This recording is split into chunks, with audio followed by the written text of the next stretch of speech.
Das Dorf Daripur liegt in den trockenen Ebenen des Bundesstaates Odisha, wo die Menschen das ganze Jahr über von der saisonalen Landwirtschaft abhängig sind. Dort wurde ein Elefantenbulle namens Bola über 20 Jahre lang in Gefangenschaft gehalten, um Holz zu ziehen und landwirtschaftliche Produkte zu transportieren. Seit seiner Kindheit wurde Bola von seiner Herde getrennt und mit Stahlketten an seinen 4 Beinen festgebunden. Die Menschen haben es nicht absichtlich gefoltert, aber die Unwissenheit ließ es wie eine Maschine leben. Unter der sengenden Sommersonne war Bola immer noch im Hof angebunden, ohne Schutz und sauberes Trinkwasser. Eines seiner Hinterbeine war so lange angekettet gewesen, dass das Fleisch Geschwüre hatte, eiterte und einen üblen Geruch abgab. Bei jedem Regen sickert schmutziges Wasser in die Wunde und lässt sie vor Schmerzen zittern. Die Haut um die Wunde war geschwollen und glänzte, und gelber Eiter sickerte in kleinen Rinnsalen auf den Boden. Die Leute waschen es einfach mit Salzwasser und binden es mit einem morschen Seil fest zusammen. Bola konnte nicht mehr normal gehen, er stand einfach nur da und atmete schwer, seine Augen waren stumpf und müde. In vielen Nächten hörten die Dorfbewohner ein leises Knurren, wie die Klage einer verzweifelten Kreatur. Ein Junge wurde einmal Zeuge, wie Bola Tränen vergoss, als er in der sengenden Sonne weggezerrt wurde. Der riesige Körper magerte allmählich ab, Knochen traten hervor und Ohren waren von Mückenstichen zerfetzt. Niemand kümmert sich wirklich um den Schmerz, den Bola in den letzten 2 Jahrzehnten ertragen musste. Und Bola, so stark er auch war, stand am Rande der Verzweiflung und des Zusammenbruchs. Ein junges Mitglied von Wildlife SOS stieß auf die Nachricht von einem Elefanten, der seit Jahren in Daripur angekettet war.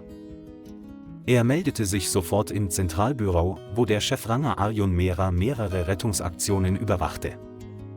Arjun hatte viele herzzerreißende Geschichten gehört, aber Bolas Fall bereitete ihm schlaflose Nächte. Das Team begann mit der Planung, sich Bolas schrecklichen Lebensbedingungen zu nähern, sie zu filmen und Beweise dafür zu sammeln. Sie kamen unter dem Vorwand einer landwirtschaftlichen Inspektion in das Dorf und machten heimlich Fotos und Videos von den Verletzungen jedes Elefanten. Es gibt Hinweise darauf, dass bei Bolas Beingeschwür die Gefahr einer Sepsis besteht, die unbehandelt tödlich verlaufen kann. Arjun reichte beim örtlichen Gericht eine Petition ein und forderte die Beschlagnahmung und Rettung von Bola aus der missbräuchlichen Situation.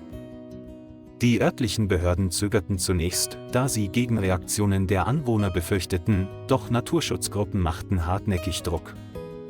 Nach mehr als 2 Monaten des Kämpfens, Einreichens von Anträgen, Treffen und Verhandelns haben sie noch immer keine endgültige Entscheidung erhalten.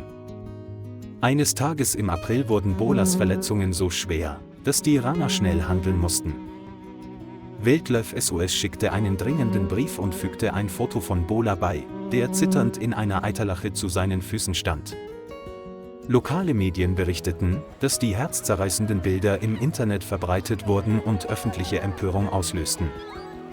Schließlich waren die Behörden gezwungen, einen Beschlagnahmungsbefehl zu unterzeichnen und Bolas Obhut an Wildlife SOS zu übergeben.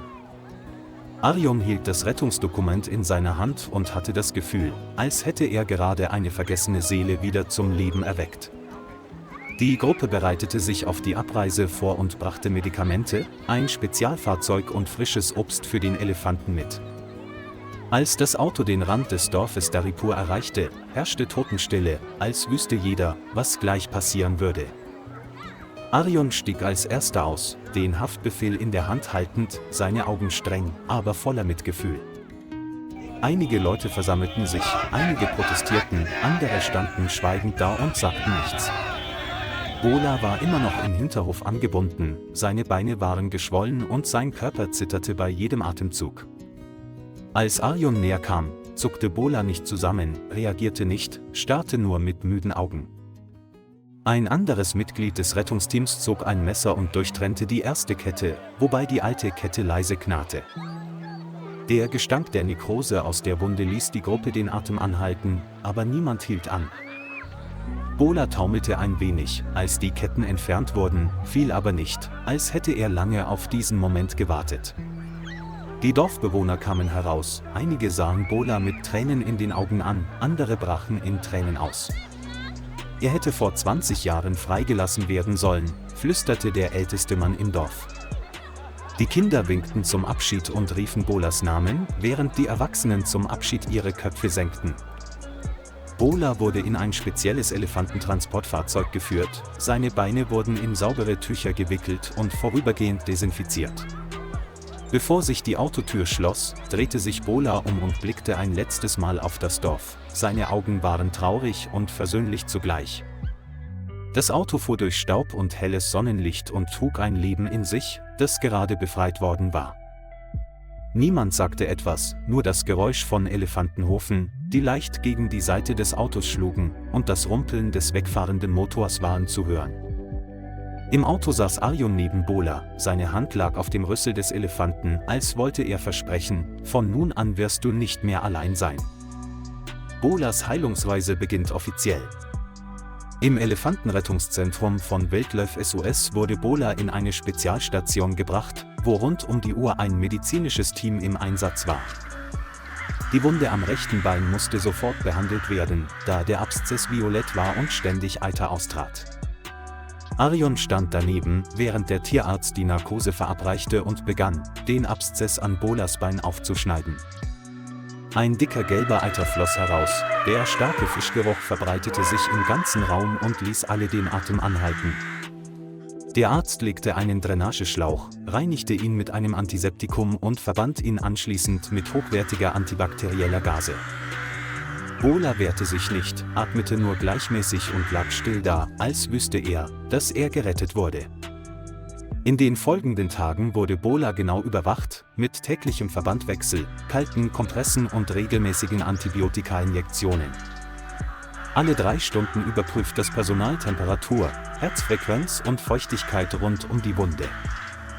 Zusätzlich zu den Medikamenten bekam Bola frisches Obst, Mais, Papaya, reife Bananen und saubere Palmblätter.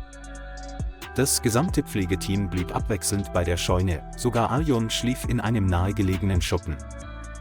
4 Tage später bewegte Bola sein verletztes Bein zum ersten Mal, ohne mit der Wimper zu zucken.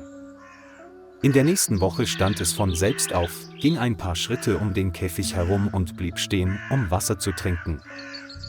Alle brachen in Freude aus und Tränen flossen aus ihren Augen, weil sie die Hoffnung hatten, wiedergeboren zu werden. In weniger als einem Monat war die Wunde getrocknet, Narbengewebe hatte sich gebildet und Bola hatte mehr als 60 Kilogramm zugenommen. Es begann, sanftere, fröhlichere Geräusche von sich zu geben und zuckte zum ersten Mal mit den Ohren, wenn jemand seinen Namen rief. Eines Morgens zog Bola sanft mit seinem Rüssel an Arjuns Hand, als wollte er sagen, ich vermisse dich. Niemand erkannte den einst verzweifelten Elefanten wieder. Bola war an Körper und Seele wieder zum Leben erwacht. Arjun wusste, dass sie ihn tatsächlich gerettet hatten, nicht nur vor dem Tod, sondern auch vor 20 Jahren der Einsamkeit. Nachdem Bola sich vollständig erholt hatte, beschloss Wildlife SOS, ihn wieder in die Halbwildnis des Jandaka-Waldes zu entlassen. Der Wald ist groß, mit Bächen, alten Bäumen und einer Herde von 7 Elefanten, die dort stabil leben.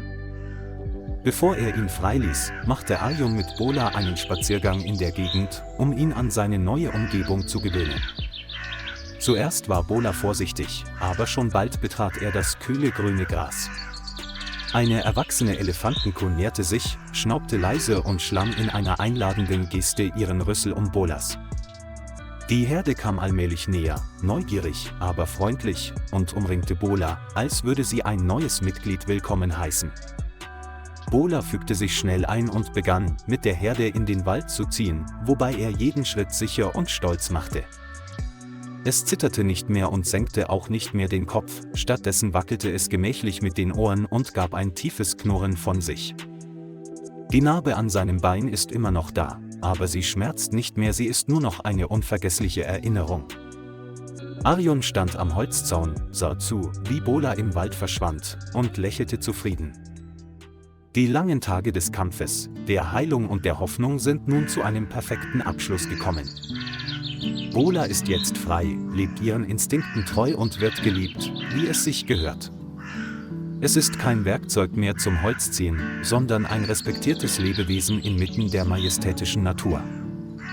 Andere Ranger patrouillierten noch gelegentlich und fanden Bola und seine Herde in der sonnigen Schlucht. Jedes Mal wedelte Bola fröhlich mit seinem Rüssel, als würde er einen lange vermissten Verwandten begrüßen.